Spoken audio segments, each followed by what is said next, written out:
Hello and welcome back to Bibliobibuli, where we are reading A Song of Ice and Fire. Book 1, A Game of Thrones. Hello! And last time... Bran had a dream that was full of foreshadowing. And then he woke up and said his direwolf was named Summer.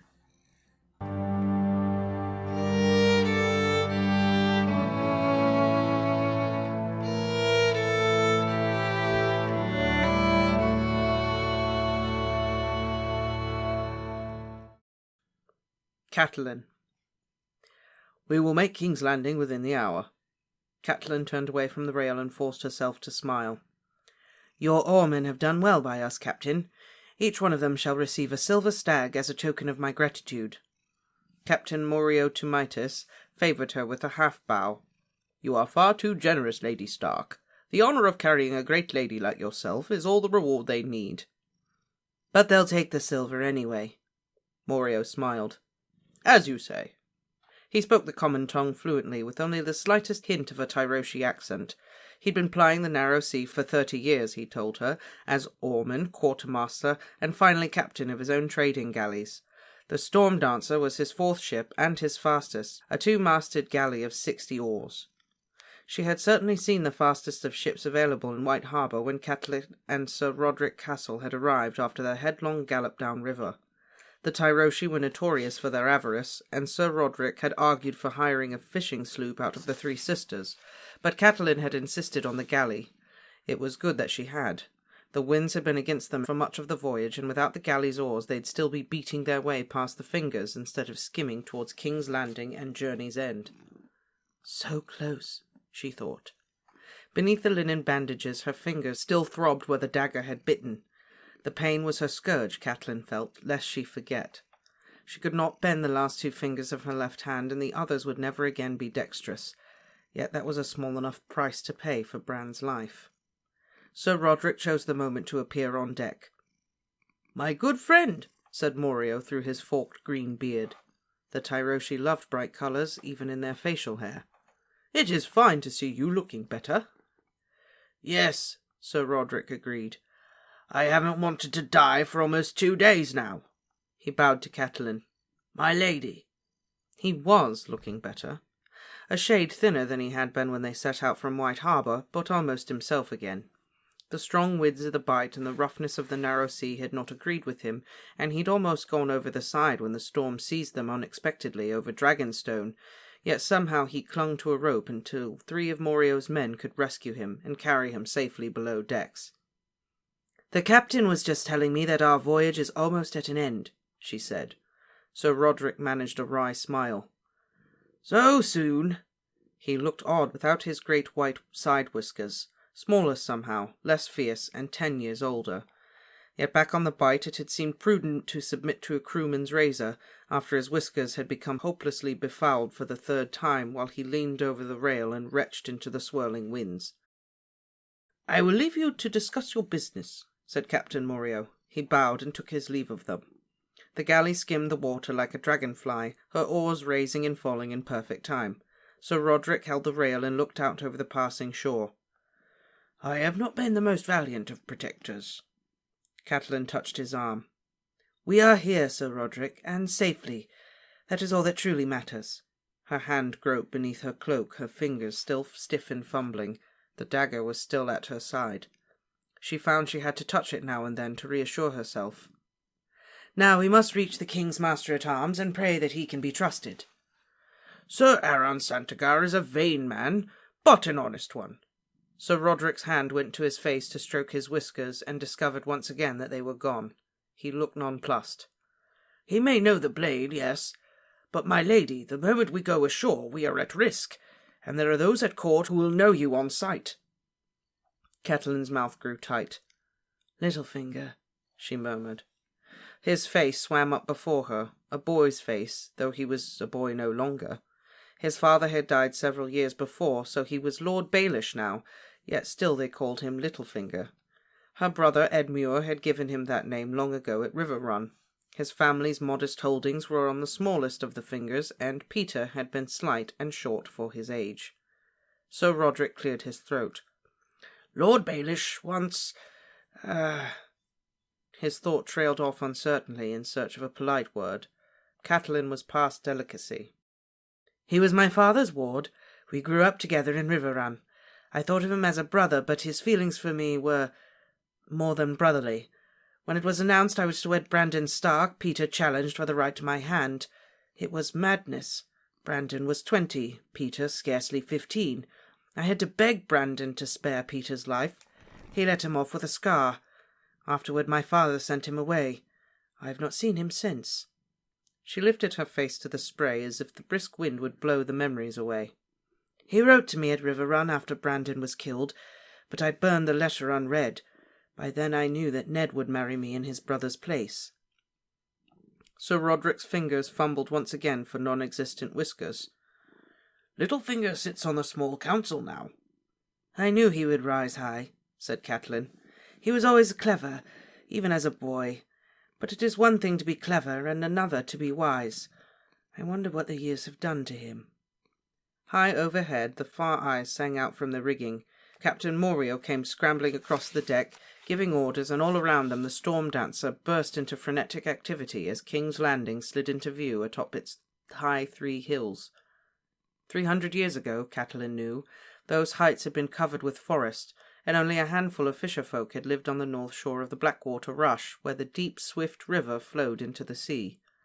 Then Aegon the Conqueror had sailed from Dragonstone.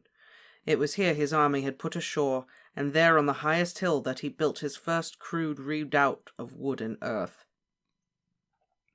Now the city covered the shore as far as Catelyn could see, manses and arbours and granaries, brickstone houses and timbered inns and merchant stalls, taverns and graveyards and brothels, all piled on top of each other.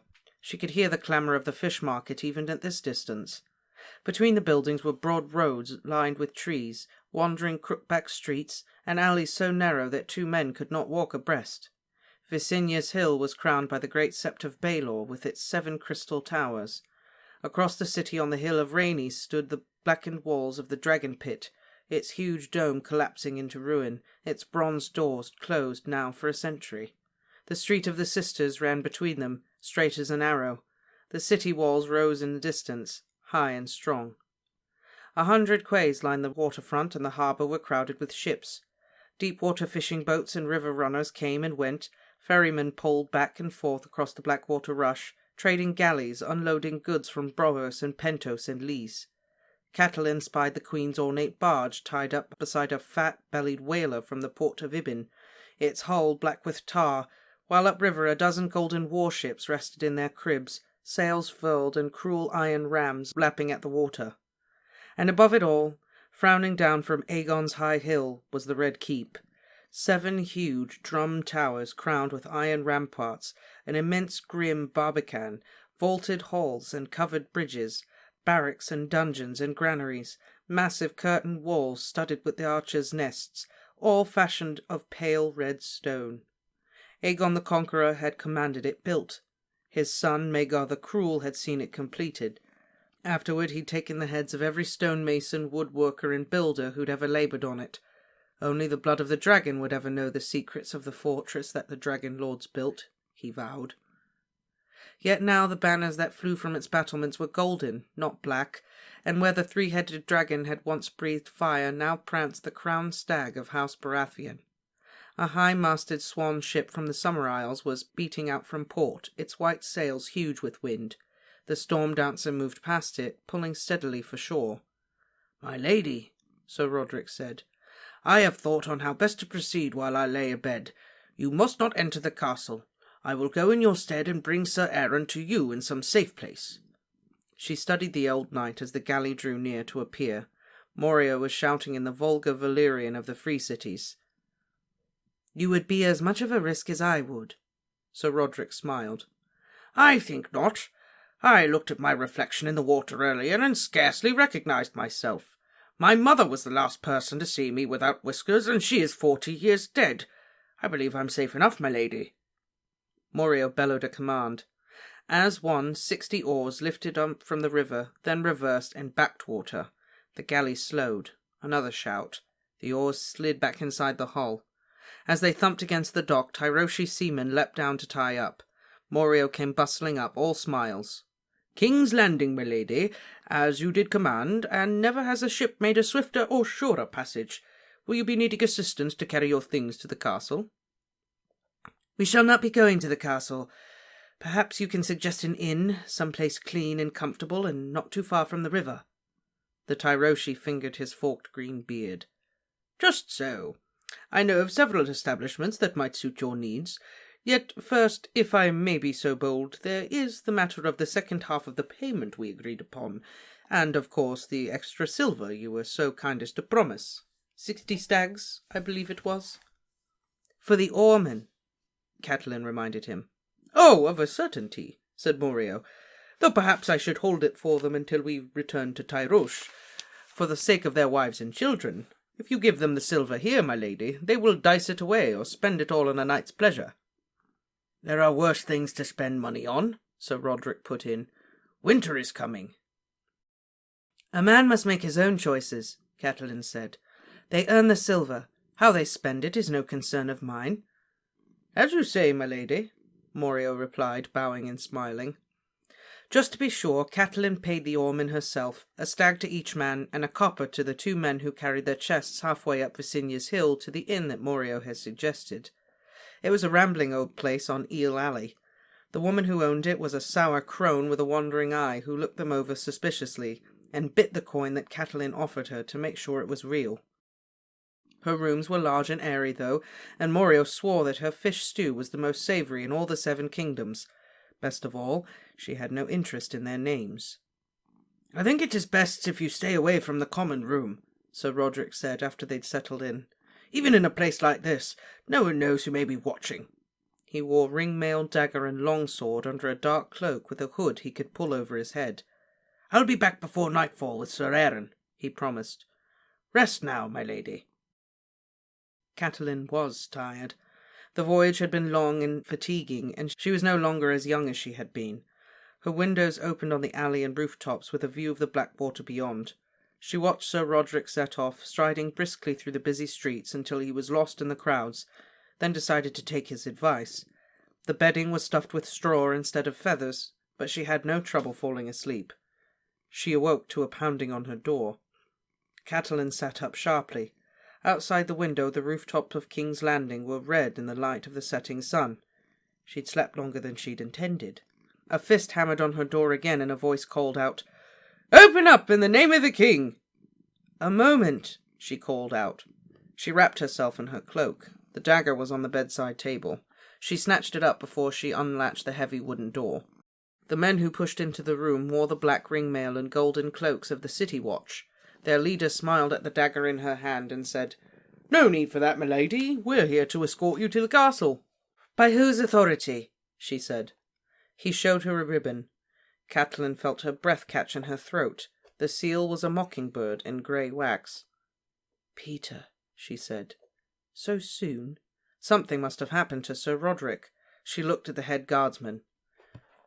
"Do you know who I am?" "No, my lady," he said. "My Lord Littlefinger only said to bring you to him and see that you were not mistreated." Catelyn nodded. "You may wait outside while I dress." She bathed her hands in the basin and wrapped them in clean linen. Her fingers were thick and awkward as she struggled to lace up her bodice and knot a drab brown cloak about her neck. How could Littlefinger have known she was here? Sir Roderick would not have told him. Old he might be, but he was stubborn and loyal to a fault. Were they too late? Had the Lannisters reached King's Landing before her? No, if that were true, Ned would be here too, and surely he would have come to her. How? Then she thought.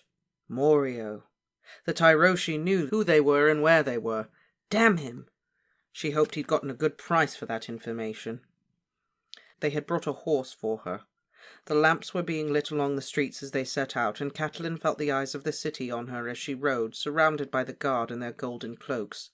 When they reached the Red Keep, the portcullis was down, and the great gates sealed up for the night, but the castle windows were alive with flickering lights. The guardsmen left their mounts outside the walls and escorted her through a narrow postern door, then up endless steps to a tower. He was alone in the room, seated at a heavy wooden table, an oil lamp beside him as he wrote. When they ushered her inside, he set down his pen and looked at her. Cat, he said quietly, why have I been brought here in this fashion? He rose and gestured brusquely to the guards. Leave us. The men departed. You were not mistreated, I trust, he said after they'd gone. I gave firm instructions. He noticed her bandages. Your hands. Catelyn ignored the implied question. I am not accustomed to being summoned like a serving wench, she said icily. As a boy, you still knew the meaning of courtesy. I've angered you, my lady. That was never my intent. He looked contrite. The look brought back vivid memories for Catelyn. He had been a sly boy, but after his mischiefs he'd always looked contrite. It was a gift he had. The years had not changed him much. Peter had been a small boy, and he'd grown into a small man, an inch or two shorter than Catelyn, slender and quick, with the sharp features she remembered and the same laughing grey-green eyes. He had a little pointed chin-beard now, and threads of silver in his dark hair, though he was still shy of 30. They went well with the silver mockingbird that fastened his cloak. Even as a child he had always loved his silver. How did you know I was in the city? She asked him. Lord Varys knows all, Peter said with a sly smile. He'll be joining us shortly, but I wanted to see you alone first. It's been too long, Cat. How many years? Catelyn ignored his familiarity. They were more important questions. So it was the King's spider who found me. Littlefinger winced. You don't want to call him that. He's very sensitive. Comes of being a eunuch, I imagine. Nothing happens in this city without Varys knowing. Oft-times he knows about it before it happens. He has informants everywhere. His little birds, he calls them. One of his little birds heard about your visit. Thankfully, Varys came to me first. Why you? He shrugged. Why not me? I am the Master of Coin, the King's own counsellor. Selmy and Lord Renly rode about to meet Robert, and Lord Stannis is gone to Dragonstone, leaving only Master Pycelle and me. I was the obvious choice. I was ever a friend to your sister Lysa. Varys knows that. Does Varys know about... Lord Varys knows everything, except why you're here. He lifted an eyebrow. Why are you here? A wife is allowed to yearn for her husband, and if a mother needs her daughters close, who can tell her no? Littlefinger laughed. Oh, very good, my lady. But please don't expect me to believe that. I know you too well. What were the Tully words again? Her throat went dry. Family, duty, honour, she recited stiffly. He did know her too well. Family, duty, honour, he echoed. All of which required you to remain in Winterfell, where our hand left you. No, my lady, something has happened. This sudden trip of yours bespeaks a certain urgency. I beg of you, let me help. Old sweet friends should never hesitate to rely upon each other. There was a soft click on the door. Enter, Littlefinger called out. The man who stepped through the door was plump, perfumed, powdered, and as hairless as an egg. He wore a vest of woven gold thread over a loose gown of purple silk, and on his feet were pointed slippers of soft velvet. Lady Stark, he said, taking her hand in both of his. To see you again after so many years is such a joy. His flesh was soft and moist, and his breath smelled of lilacs. Oh, your poor hands! Have you burned yourself, my sweet lady? Your fingers are so delicate. Our good Maester Pycelle makes a marvellous salve. Shall I send for a jar? Catelyn slid her fingers from his grasp. I thank you, my lord, but my own Maester Luwin has already seen to my hurts. Varys bobbed his head. I was grievous sad to hear about your son, and him so young. The gods are cruel. On that we agree, Lord Varys, she said. The title was but a courtesy due him as a council member. Varys was lord of nothing but the spider web, the master of none but his whisperers. The eunuch spread his soft hands. On more than that, I hope, sweet lady. I have great esteem for your husband, our new hand, and I know we do both love King Robert. Yes, she was forced to say, for a certainty. Never has a king been so beloved as our Robert, quipped Littlefinger. He smiled slyly. At least in Lord Varys's hearing. Good lady, Varys said with great solicitude. There are men in the free cities with wondrous healing powers. Say only the word, and I will send one of them for your dear Bran." "Maester Lewin is doing all that can be done for Bran," she told him. She would not speak of Bran, not here, not with these men. She trusted Littlefinger only a little, and Varys not at all. She would not let them see her grief. "Lord Baelish tells me that I have you to thank for bringing me here." Varys giggled like a little girl. "Oh, yes, I suppose I am guilty. I hope you forgive me, kind lady." He eased himself down into a seat and put his hands together. "I wonder if we might trouble you to show us that dagger." Catelyn Stark stared at the eunuch in stunned disbelief. He was a spider, she thought wildly. An enchanter or worse. He knew things that no one could possibly know unless... "What have you done to Sir Roderick?" she demanded. Littlefinger was lost. "I feel rather like the knight who arrives at the last battle without his lance. What dagger are we talking about? Who is Sir Roderick?" "Sir Roderick Castle is master-at-arms at Winterfell," Varys informed him. "I assure you, Lady Stark, nothing at all has been done to the good knight. He did call here early this afternoon. He visited with Sir Aaron Santgar in the armoury, and they talked of a certain dagger.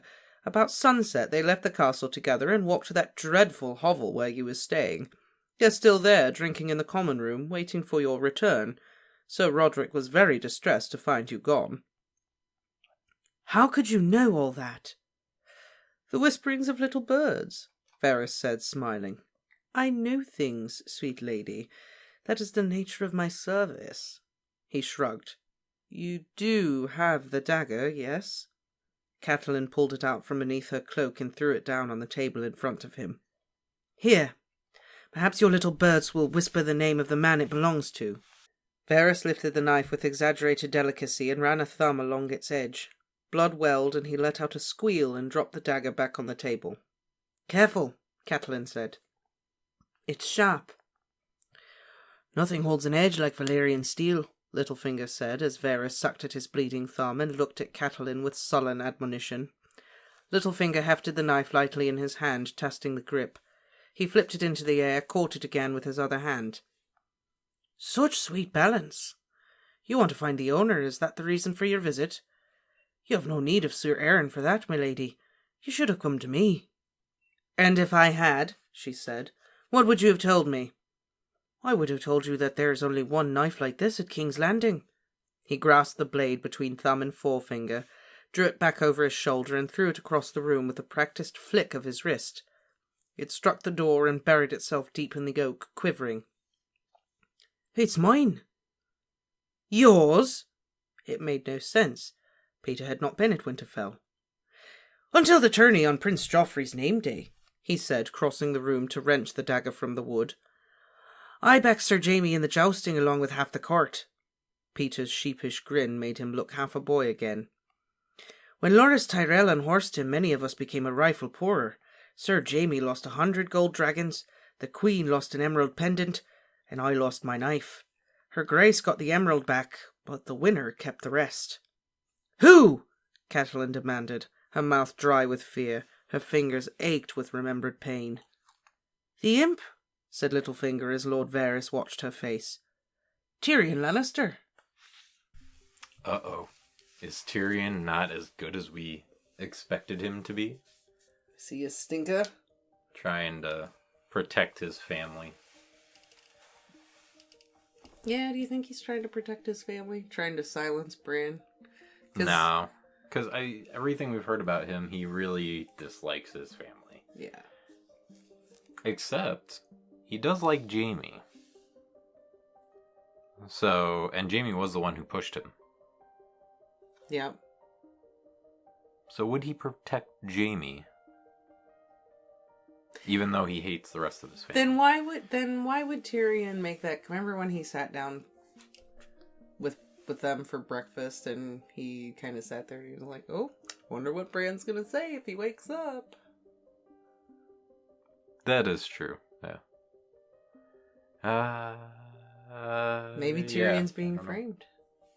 Maybe. That is another possibility. Also, we got to meet Littlefinger and Varys. Mm-hmm. which, two of my favorite characters. Littlefinger and Varys. Yes. Yeah, they're great. Not saying they're my favorite because they're good characters, but they're well-written characters. They're very well-written characters, yeah. And Varys, a.k.a. Westeros Twitter. Mm-hmm. Little birdie's tweeting at him all the time. Mm-hmm. Knows everything. I forgot how they described it, and I'm not one of those people who strays away from the word moist. But when they described his skin as soft and moist, gave me a little cringe moment. And I would not describe someone's skin as soft and moist. Then. And he smells like flowers, apparently. And flowers. He likes to smell nice. He does. He takes care of his appearance. Exactly. And apparently he's a eunuch. And he's a eunuch. And Peter Baelish is used to be in love with Cat. Yes. So we got, Varys, Cat knows. But now we've met Littlefinger, who, on the opposite end of the spectrum, she knows him. She grew up with him.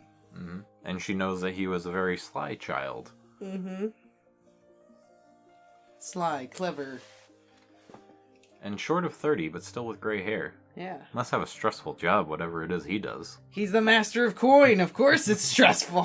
He's got to be the most stressed dude in the kingdom. Especially with Robert Baratheon as king. That's what I'm saying. He's the most stressed out dude in King's Landing. Wonder he's going cray. King Robert, you can't spend that. No, King Robert, stop. Oh my god, you spent it. How? Oh, Jesus. You got King Robert not caring what he says. Bravosi, debt collectors coming in. That's what I'm saying. Littlefinger's got to be stressed. Mm-hmm. Varys doesn't seem like he's that stressed out. Varys seems like he's very relaxed. Yeah, he's perfumed and he has nice soft skin and nice clothes and he's just seems like he's living his best life. Yeah. Enjoying that royal life. Yeah, being the gossip queen of the kingdom. Speaking of things that don't smell like flowers and is pretty, King's Landing sounds like an awful place to live if you don't live in the castle. Streets so small you can only fit one person down. It's dirty. There seems to be nothing about King's Landing that would make me say, I want to live there. Yeah, no, I'm not feeling that. Maybe the dragon pits. I'd visit. Yeah, it'd be cool to see the dragon pits. And the Sept of Baelor, just to see it, because it's probably an architectural loveliness. Oh, yes. It's probably very pretty. Monument to human engineering. Yeah. Or maybe some dragon engineering in there. Maybe. Either way. Listening to Boban's image. Either way. We're what? Not even 20 chapters in, we got another 2 characters. Yep. So many characters in this book. Yeah, everybody keep track. You better be keeping track. I think there's 17 or 18 characters in the first book. Or no, never mind. No, because they talked about just the characters who had chapters. Yeah. And then it ended up being 30 characters or something like that. Yeah. By book 5, but I don't even know how many characters. There's a lot of characters. There's a lot of characters. That's one thing I think these books are really known for is... the huge cast? Yeah. Well, think about it. You've got all the Starks, right? So we've got to keep track of all the Starks. We've got to keep track of the Lannisters. Now Robert, and now his 2 brothers. We've met his 2 brothers. Dany and her brother, and Khal Drogo. Mm-hmm. And Jorah Mormont. Jorah, yep. Illyrio. Yep, Illyrio. And then, now we have Varys and Littlefinger. Mm-hmm. And then you also have to keep, you have to keep track of, the other characters that aren't playing such big parts right now, but they're still, there. Like Sir Roderick. Remember who Sir Roderick is? The Hound. That's what I mean. Some characters are just mentioned once, and they're not going to play a role until much later in the book, and then you're like, who the heck is this person? Why are you acting like I know who this person is? And then you go back to the first book. Oh, okay, you did tell me who this person was. Perfect example, actually, in this chapter, I think was our first mention of Loras Tyrell. Oh, yeah. Another name to keep in mind. Yeah. Yeah, it's a lot. I mean, it's a lot easier if you're reading along with us, because you can go into the very back of the book and it has the list of all the characters and who their families are, and yeah. So if you do have the book and you're reading along, definitely use that resource to keep track if you get confused. We also learned who the Maester was at King's Landing. Maester Pycelle. Yes, Pycelle. Maester Pycelle. This chapter, I feel like Catelyn's chapters over and over are just like exposition chapters. They really are. Because she has plot, right? She has direction. She has, like, she's trying to find out who tried to kill her kid and what's going on, right? So you have that. Yeah.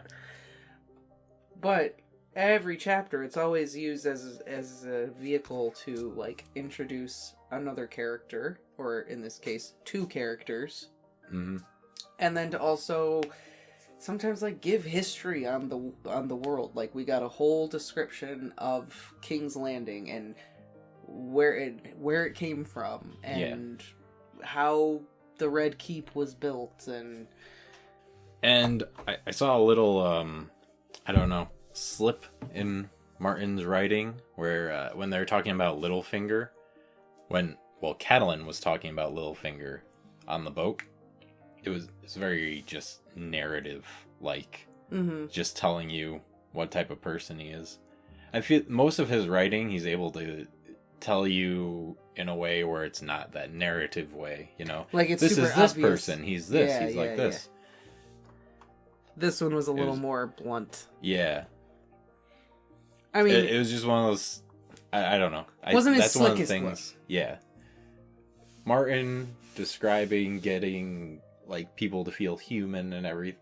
That's one of his great abilities, and I don't know if he just was having an off day or something, but he definitely felt a little shoehorned in. Yeah. I mean, it's not like bad, but no. When you read the rest of his writing, you can see it's like a little clunky. Yeah. Compared to how he writes and introduces a lot of the other characters. Right, because every other time it's just kind of like, it's just a natural course of events, like how, say, Sansa met Renly, and how then we later find out who Renly is after. Yeah. We did kind of hear about Peter Baelish when, I can't remember when it was. Someone was talking about him. They just kind of mention him. I think maybe it was during Ned and Robert's talk, that chapter where they rode out on the horses. Yeah. There was some point where Peter Baelish is mentioned, so he was kind of introduced a little bit before this, but still. But yeah, this one was very much like, lady, is there anyone in King's Landing people are going to recognize you? And she's like, oh yeah, Peter Baelish. There is one. Yeah. Let's have a flashback Peter. real quick. Yeah, and let's just go down memory lane with all of that. Yeah. Like I said, it didn't seem like it was really forced, but compared to the rest of his writing, it definitely seemed like a chink in his writing there. I wonder if Peter Baelish is still in love with Catelyn, or if he got over it. I think he got over it. I think he's cool with Ned. Well, if he's anything like Snape, no. Wow. They do, well, I say that because the way they're describing him, he is described similar to Snape. He was kind of the outcast child, poor upbringing. Well, he had no parents. Mm-hmm. So maybe his upbringing wasn't bad, because I'm sure he was treated well in the Eyrie, but still his parents weren't there. You mean Riverrun? And Riverrun, yeah. Let's keep all this straight, gotta keep the details right. Robert and Ed were brought up in the Eyrie. Baelish was brought up in Riverrun. Yes. With Catelyn. And then how they describe his features, very, sharp features and everything. He just doesn't have greasy hair. Maybe he does. They didn't describe it like that though. Maybe he does. Martin just doesn't want him to feel bad about it, so he doesn't bring it up. Maybe. I just see some similarities there with him. That's all. And Catelyn has red hair. She does. She does. And was childhood friends with this person and then married someone else. Yep. After who had a crush on. Yeah. After he got into a physical altercation with that person, even though that person died and then she married their brother. But still. Was Brandon Stark James Potter? Maybe. Or is Ned James Potter? Does that make Jon Snow a wizard? Maybe he's a squib. Maybe he's just a squib. You're a wizard, John. Maybe we'll get north of the wall and he'll be magic. I don't know. He's gonna start casting spells with his sword. Yeah, why not? Maybe Arya's a witch. Oh, well, join us next time to find out if Jon Snow is a wizard or not in the next chapter. And don't forget to like, comment, and subscribe, and we'll see you guys next time.